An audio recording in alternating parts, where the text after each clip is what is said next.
Hello everyone, कैसे हो आप सब लोग। मैं ज्योति, आपके YouTube channel study on learn point से। तो आज हम कोडन वेजेस 2019 का एक बहुत ही इम्पोर्टेंट और एग्ज़ाम ओरिएंटेड सेशन करने वाले हैं। ठीक है, तो सबसे पहले मैं आपसे 3 क्वेश्चंस पूछती हूँ। ठीक है, देखो, मेरा पहला क्वेश्चन क्या है।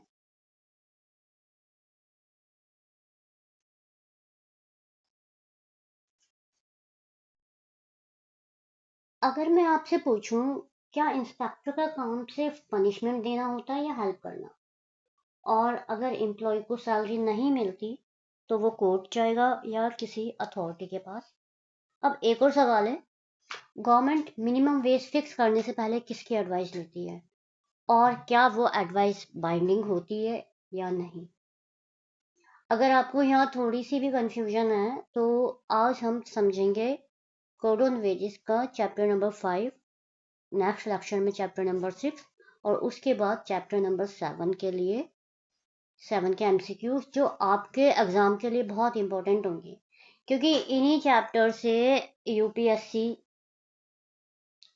UGC, net, EPFO, APFC, APF और आरआरबी स्टाफ वेलफेयर और डी ट्रिपल एस बी, इन सब में ये क्वेश्चंस पूछे जाएंगे क्योंकि कोड एप्लीकेबल हो चुके हैं।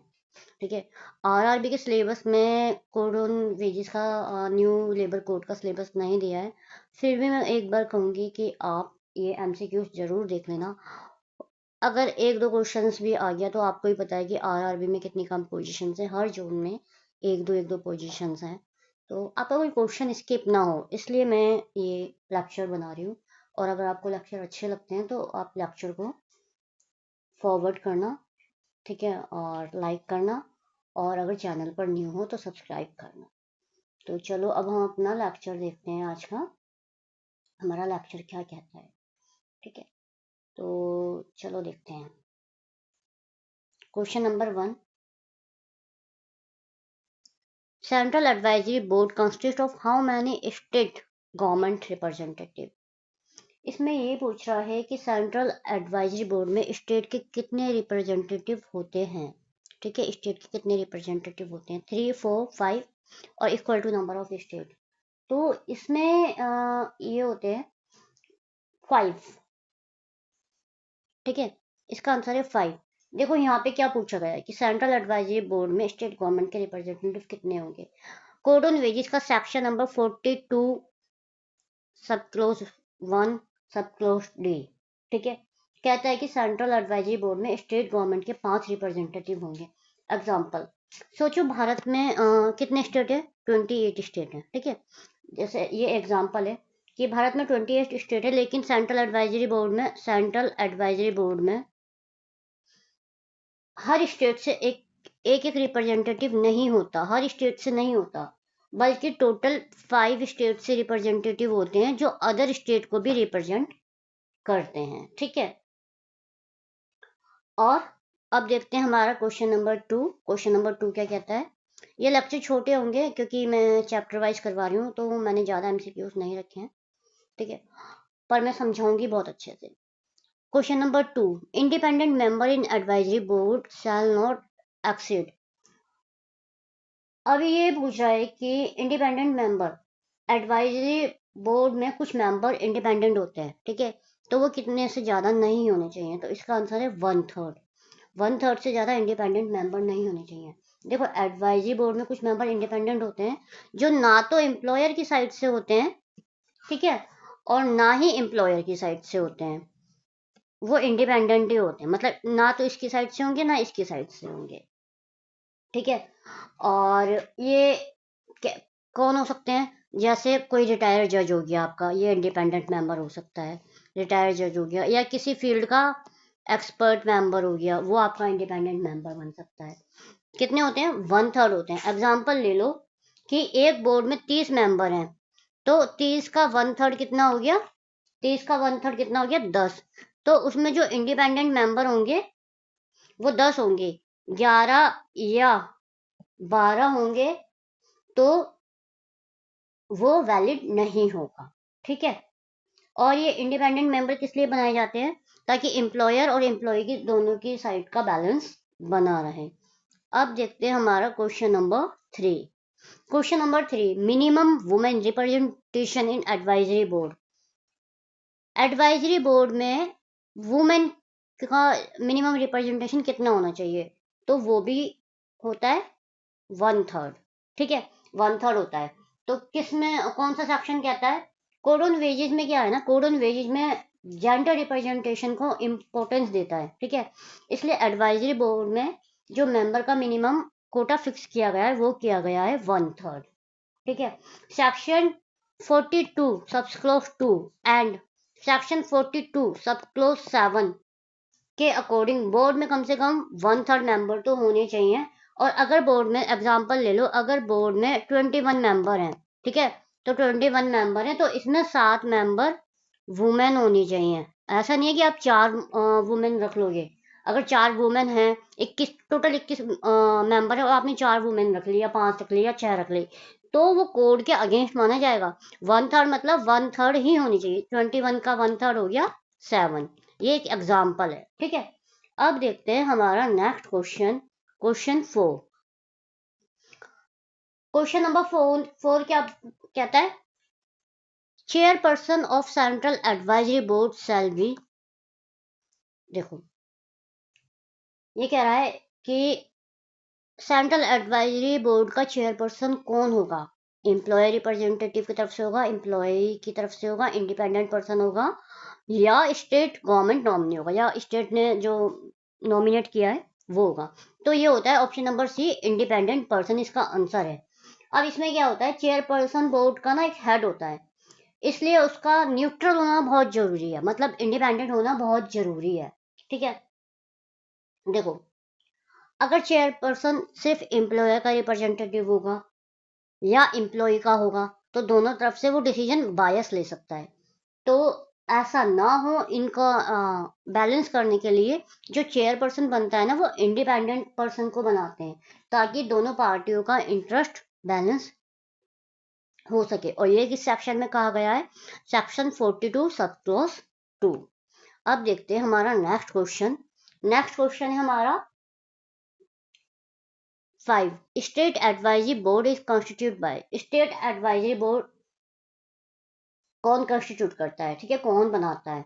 तो स्टेट एडवाइजरी बोर्ड कौन बनाता है, तो ये आपका बनाती है state advisory board, state government बनाती है। ठीक है, state advisory board state government बनाती है। सेंट्रल लेवल पर सेंट्रल एडवाइजरी बोर्ड बनता है सेंट्रल गवर्नमेंट से, लेकिन स्टेट लेवल पर state advisory board state level state ही बनाती है। ठीक है, तो चलो अब हम देखते हैं इसका एग्जांपल मैं आपको दूं। जैसे दिल्ली गवर्नमेंट अपने स्टेट एडवाइजरी बोर्ड बनाएगी, तो जो दिल्ली के शॉप्स हैं, फैक्ट्रीज हैं, अनऑर्गेनाइज सेक्टर है, ठीक है, वो वेज रिलेटेड एडवाइस देगी। ठीक है, चलो अब हम देखते हैं क्वेश्चन नंबर 6। क्वेश्चन नंबर 6 क्या कहता है, स्टेट एडवाइजरी बोर्ड में कॉन्स्टिट्यूट।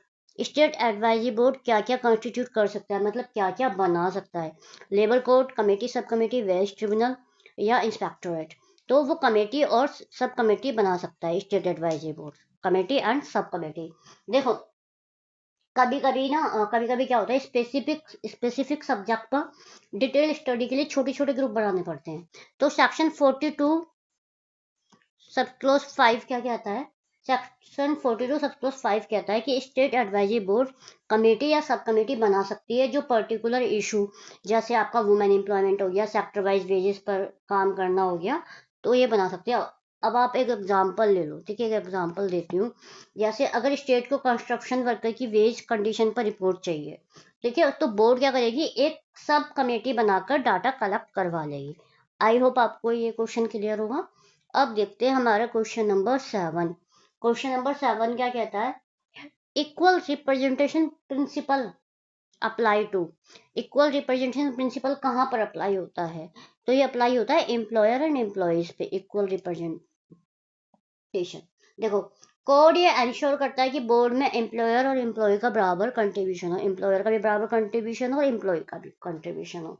ठीक है, सेक्शन 42 1 सबको एंड बी, के अकॉर्डिंग एम्प्लॉयर एम्प्लॉय को इक्वल रिप्रेजेंटेटिव दिया जाना चाहिए, ताकि कोई एक साइड से डोमिनेट ना कर सके। एग्जाम्पल, अगर बोर्ड में 12 रिप्रेजेंटेटिव है, ठीक है, 12 रिप्रेजेंटेटिव है, तो 6 होंगे एम्प्लॉयर की तरफ से और 6 होंगे एम्प्लॉय की तरफ से, ठीक है। अब देखते हैं हमारा next question, question number 8। State advisory board on, state advisory board क्या एडवाइज करता है, ठीक है। Fixation of floor wage, employment opportunity for women, bonus dispute और पेनल्टीज। तो स्टेट एडवाइजरी बोर्ड क्या करता है, स्टेट एडवाइजरी बोर्ड जो एडवाइस देता है ना, वो एम्प्लॉयमेंट, जो वुमेन को क्या एम्प्लॉयमेंट अपॉर्चुनिटी मिलनी चाहिए, वो स्टेट एडवाइजरी बोर्ड एडवाइस करता है, ठीक है। और फिक्सेशन ऑफ फ्लोर वेज कौन करता है, central advisory board fixation of floor wage करता है, ठीक है। जबकि स्टेट बोर्ड का फोकस कहाँ पे होता है कि वुमेन एम्प्लॉयमेंट पर होता है, ठीक है।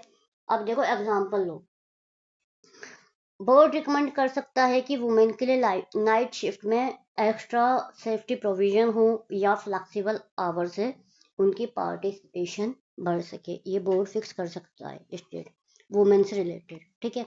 सेक्शन 42 का सब क्लोज 4 का बी पॉइंट देखना, इसमें यही आंसर होगा, ठीक है। ये सारे मैंने कोडन वेजेस से ही डाउनलोड करके सारे क्वेश्चन फ्रेम किए हैं, ठीक है, गूगल से कोई भी कॉपी पेस्ट नहीं है। Procedure of advisory board shall be regulated, advisory board का प्रोसेस कौन रेगुलेट करता है, मतलब प्रोसेस कौन डिसाइड करेगा, पार्लियामेंट, सेंट्रल गवर्नमेंट रूल या बोर्ड्स देमसेल्व्स, या बोर्ड खुद करते हैं। तो देखो यहाँ बात हो रही है कि मीटिंग कैसे बुलाई जाए, कोरम कैसे किया जाए, एजेंडा कैसे सेट होगा, ये सब कौन डिसाइड करेगा, प्रोसीजर, ठीक है, कि मीटिंग कब होगी, कोरम क्या होगा, एजेंडा क्या होगा। तो सेक्शन 42 सब क्लोज 10 के अकॉर्डिंग एडवाइजरी बोर्ड अपना प्रोसेस खुद फ्रेम करता है, बोर्ड देमसेल्फ, ठीक है। तो इसका आंसर होगा ऑप्शन नंबर सी, यानी कि वो अपने इंटरनल रूल्स खुद बना सकता है। अब एग्जांपल ले लो, बोर्ड डिसाइड कर सकता है कि साल में मिनिमम 4 मीटिंग होगी, ठीक है, 4 मीटिंग होगी साल में, ठीक है, और इसका नोटिस 7 दिन पहले दिया जाएगा और कोरम में 1/3 मेंबर होने जरूरी हैं। तो ये सब कौन डिसाइड करेगा, ये बोर्ड ही, इसी सारा प्रोसेसर कौन डिसाइड करेगा, बोर्ड खुद खुद करता है, ठीक है। चलो अब देखते हैं हमारा क्वेश्चन नंबर 10। क्वेश्चन नंबर 10 क्या कहता है, advice of advisory board is, advisory board की एडवाइस का नेचर क्या होता है, वो बाइंडिंग होती है, जुडिशियल होती है, रिकमेंडेटरी होती है या मैंडेटरी होती है। तो जो एडवाइजरी बोर्ड एडवाइस देता है ना, वो रिकमेंडेटरी होती है। देखो एडवाइजरी बोर्ड का काम क्या है, सिर्फ गवर्नमेंट को सलाह देना, ठीक है, सिर्फ सलाह देना है उसका काम, लेकिन डिसीजन लेना किसका काम है, गवर्नमेंट का। इसलिए बोर्ड की एडवाइस रिकमेंडेटरी होती है, बाइंडिंग नहीं होती। गवर्नमेंट उसको एक्सेप्ट भी कर सकती है, मॉडिफाई भी कर सकती है या फिर रिजेक्ट भी कर सकती है। एग्जाम्पल लो, अगर बोर्ड सजेस्ट करे कि 12,000 रुपये पर मंथ फ्लोर वेज दो, ठीक है, फ्लोर वेज दो, लेकिन सेंट्रल गवर्नमेंट उस रिकमेंडेशन को कंसिडर करेगी, इसका फाइनल डिसीजन सेंट्रल गवर्नमेंट ही लेगी और वो नोटिफिकेशन उसके हिसाब से ही होगा। ये चैप्टर आपका यहीं फिनिश होता है। नेक्स्ट चैप्टर में एज सुन एज पॉसिबल आपके लिए लाऊंगी। चैप्टर नंबर 6 होगा आपका payment of due, claim and audit, ठीक है। अगर आपको लेक्चर अच्छा लगा हो तो लेक्चर को लाइक, शेयर, सब्सक्राइब करना मत भूलना। Bye bye guys, thank you.